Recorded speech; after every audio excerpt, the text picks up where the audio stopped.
They say that once upon a time, a long time ago, on the banks of the Amur River, there lived a tribe of people called the Nanai, and among them, the bravest and most bloodthirsty clan were the Beldy. No other clan like them.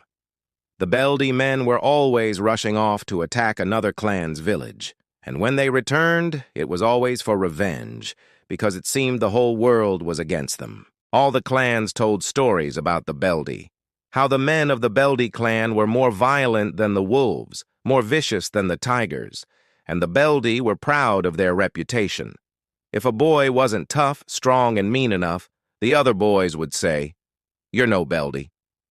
A real Beldy was ready to fight any time. You could find them dancing around fires with knives between their teeth, singing songs about battles and heroes. They were always looking for an excuse to fight, and when they didn't have an enemy, they made up imaginary enemies, just so they could have a reason to fight. So you might think the Beldy were happy when the Zakuli clan stole one of their traps. That was just the excuse they needed to start another war.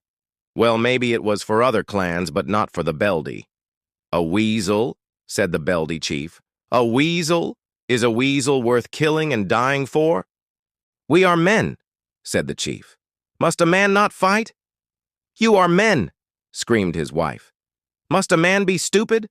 What kind of a man lets himself be beaten by a bunch of sissies?"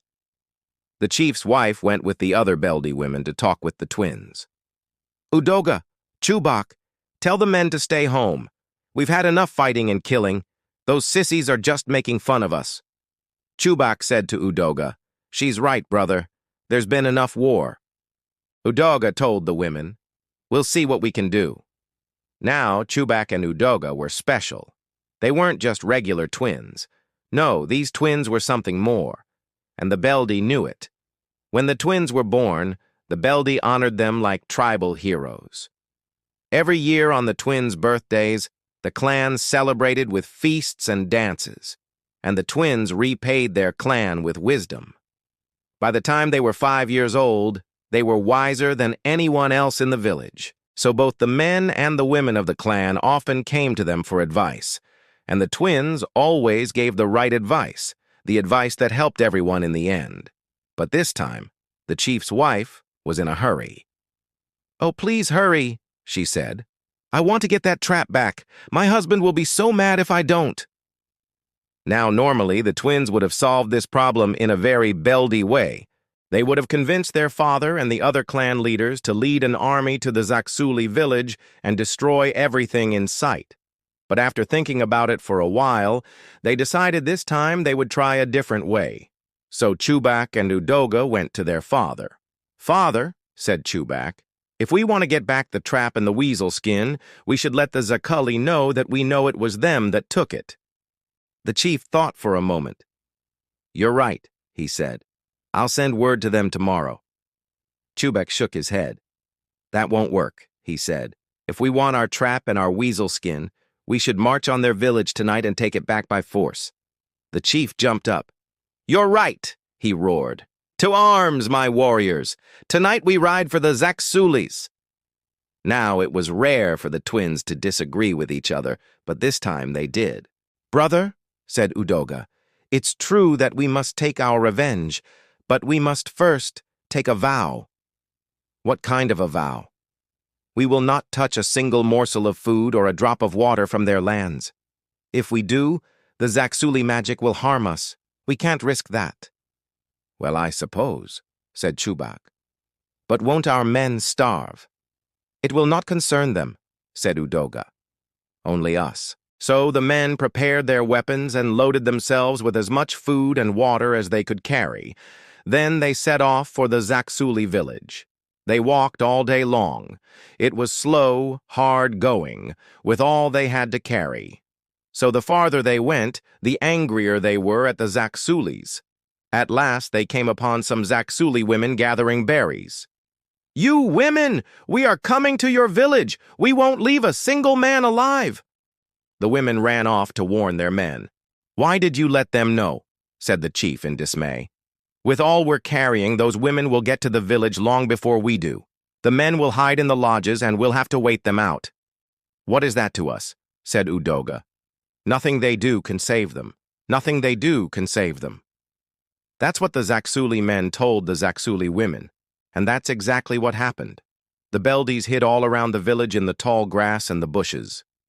They knew that sooner or later the Zaksuli men would have to come out. They would need to hunt and fish. Then they would have to face the Beldys.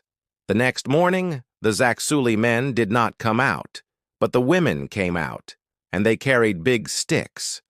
"You stupid Beldys!" yelled the wife of the Zaksuli chief. "Why don't you go back to your village where you belong?" Then the women searched for the Beldys in the grass and the bushes. When a woman found one, she beat him with her stick. "Be brave," cried Udoga to the men. "Remember, you must never hit a woman." The chief called, "But what if the woman, does not act, like a woman? What does that matter?" said Chubak. "We are men. How could a woman hurt us?" "Ow!" replied the chief. Day after day, they waited for the Zaksulis. Day after day, the women came out and beat them. The Beldy men were brave. Then their food ran out. "Remember your vow," Chubak told them. "We will take no food from this evil land." "But how can we fight without food?" asked the chief. "Don't worry," said Chubak. "It won't be long now." So they were brave a little longer. Then their water ran out. "Remember your vow," said Udoga. "Not a drop of water from this place of evil." "But we can't last long without water," said the chief. "We won't have to," said Udoga. "We've almost won." So they were brave a little longer. At last, the Zaksuli chief appeared. He came out to plead with the Beldy chief. "Please," he said, "can't we talk and settle this without fighting?" "How can talk restore honor?" said Udoga. "We will be satisfied only by a great gift." "Yes," said Chubak, "a gift such as never given before." The Zaksuli chief trembled. "What do you want?" Udoga said, "You must give us the skin of the weasel." Both the chiefs stared at the twins in astonishment. Then the Zaksuli chief ran back to tell the good news. The Beldy chief's face grew red. "Was that such a great gift? Is that why we starved and suffered? For nothing but the skin of a weasel?" "The weasel skin sent us to war," said Chubak. "Why shouldn't it send us home?" When the Beldys got back to their village, the chief told his wife, "What a war that was! The most terrible war of all. We never want to go to war again." And they didn't, thanks to Udoga and Chubak.